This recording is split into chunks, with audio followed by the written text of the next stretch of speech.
Hello दोस्तों, स्वागत है आपका हमारे इस यूट्यूब चैनल पे। आज हम करेंगे सेक्शन फॉर्मूला या मिड पॉइंट फॉर्मूला भी बोलते हैं, जो हमने एक सीरीज शुरू की हुई है कोऑर्डिनेट ज्योमेट्री की, जिसमें हमने अभी तक 5 वीडियोस डाली हैं।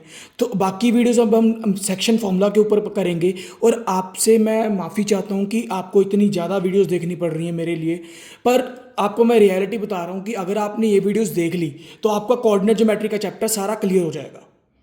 अंडरस्टूड। तो चलिए शुरू करते हैं सेक्शन फॉर्मूला। बेसिकली ऐसा होता क्या है सेक्शन फॉर्मूला?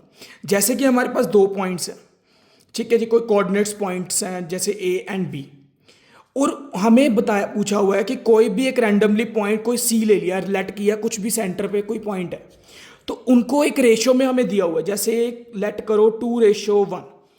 अब हमें तो नहीं पता कि ये डिस्टेंस कितना है या रेशो कितनी है, तो हम ये सेंटर वाला जो फॉर्मूला है, जो सेंटर वाला पॉइंट है, उसको ढूंढने के लिए हम सेक्शन फॉर्मूला यूज़ करते हैं।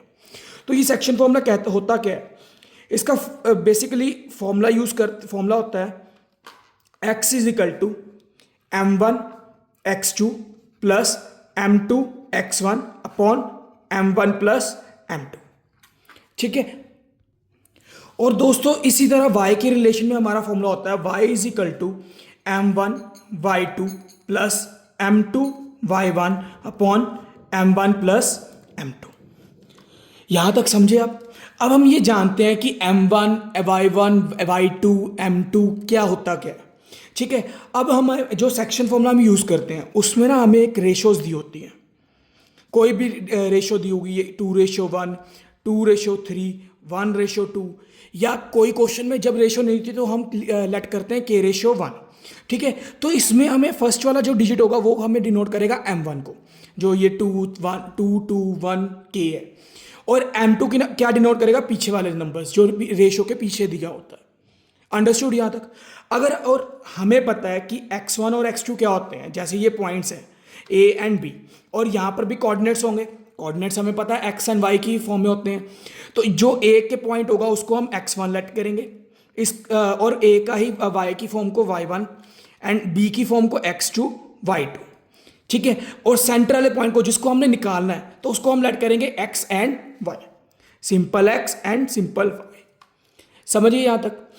ये तो एक सेक्शन फॉर्मूला हो गया। एक होता है mid point formula. Mid point के नेम से ही यूज होता समझ आता है। मिड पॉइंट मतलब कि सेंटर वाला पॉइंट होगा। बिल्कुल। अगर रेशियो इसकी देखें तो रेशियो क्या होगी? 1:1। ठीक है। तो इस फॉर्मूले में इसमें हम यूज करते हैं x is equal to x1 plus x2 divided by 2, या y is equal to y1 plus y2 upon 2। अब ये क्यों? अब यही वैल्यूज को हम इसमें पुट करके देखते हैं। तो x की हमारे पास क्या आ गई? m1 और m2 क्या है? आगे वाला m1 होता है, पीछे वाला m2। तो इसको बस पुट करके देखो कहाँ क्या आ रहा है? 1 multiply by x2 plus 1 multiply by x1 upon 1 plus 1। तो x की वैल्यू क्या आ गई हमारे पास? x2 प्लस x1 अपॉन 2, जो चीज़ ये है। और ऐसे ही हम अगर y की सॉल्व करेंगे तो y की वैल्यू हमारे पास क्या आ जाएगी? ये। बस इस टॉपिक में या अगली अगली वाली वीडियोस में हमने बस इस फॉर्मूले के ऊपर डिपेंड रहना है। समझ गए आप? चलिए अब क्वेश्चंस देखते हैं कि कैसे आते हैं क्वेश्चंस। अब इस क्वेश्चन में इन्होंने पूछा हुआ है, find the coordinates between the coordinates of the point which divide the join of दो पॉइंट्स दिए हुए हैं इन दी रेशो 2:3। अब हमें पता है दो लाइंस पॉइंट्स हैं, लेट कर लेते हैं ए एंड बी, और ए एंड बी का पॉइंट्स कौन कौन से दिए हैं? -1, 7 एंड 4, -3। और हमें पूछा coordinates of point which divide कर रहा मतलब कहीं पर सेंटर पे पॉइंट होगा या कोई कहीं पर भी होगा। और हमें रेशो कितनी दी हुई है? 2:3, मतलब ये 2 है और रेशो 3। हमें फाइंड करने के लिए क्या बोला हुआ है? Coordinates. Coordinates means X and Y, तो मतलब सेंटर वाले कोऑर्डिनेट्स पूछे हैं, एक्स एंड वाई वाले। ठीक है। तो हमारे पास सेक्शन फॉर्मूला बोलता क्या है? जब भी रेशो वाला क्वेश्चन आ जाए तो उसमें हमें या सेक्शन फॉर्मूला यूज करते हैं या हम मिड पॉइंट फॉर्मूला यूज करते हैं। अंडरस्टूड? अब इन्होंने सेक्शन फॉर्मूला हमारे पास क्या था? x is equal to x1 m2 plus m1 x2 upon m1 plus m2, x की वैल्यू फाइंड करने के लिए। और y की वैल्यू फाइंड करने के लिए क्या फॉर्मूला था? y is equal to m2 y1 plus m1 y2 upon m1 plus m2। और हमें पता है कि हमें पता है m1 क्या दिया हुआ है यहाँ पर? आगे वाला नंबर कौन सा है? 2। m2 क्या दिया हुआ है हमें? पीछे वाला नंबर 3, और x1 क्या दिया हुआ है, ये x1 हो गया, ये y1, ये x2 एंड y2। तो x1 क्या है हमारे पास -1 एंड x2 क्या है हमारे पास 4 एंड y1 क्या है हमारे पास 7 एंड y2 क्या है हमारे पास -3। समझ गए आप मेरी इतनी बात? होप करता हूँ आप इतना तो समझ गए होगा। अगर नहीं समझे तो आप मुझे कमेंट सेक्शन में बता सकते हैं, तो मैं एक और वीडियो इसकी डाल दूंगा, मुझे कोई प्रॉब्लम नहीं है। पर आपको ये सब चीज़ समझ आनी चाहिए, मेन मोटिव मेरा ये है। अंडरस्टूड? अब देखिए जो भी फॉर्मूला है, जैसे हमने पहले एक्स की वैल्यू निकालते हैं, तो एक्स की वैल्यू निकालने के लिए जो जहाँ पर भी जो पॉइंट्स पूछे हैं बस पुट करने। अब क्या है, x1 है, x1 की जगह पे क्या है -1, तो -1।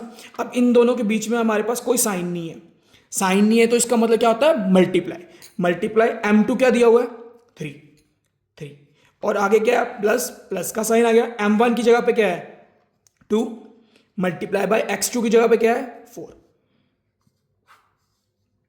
m1 प्लस m2 क्या है, m1 क्या है 2 और m2 क्या है 3, तो 2 + 3, तो हमारे पास आंसर क्या आ गया -3 + 8 अपॉन 5।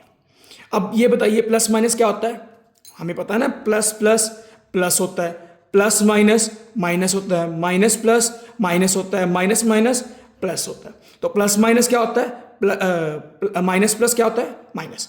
तो 8 में से 3 के कितने हुए 5। और अब ये बताइए कि 3 बड़ा होता है या 8 बड़ा होता है, 8 ऑब्वियसली है, 8 बड़ा है, तो 8 के आगे साइन कौन सा है प्लस का, तो प्लस में 5 आ गया अपॉन में 5।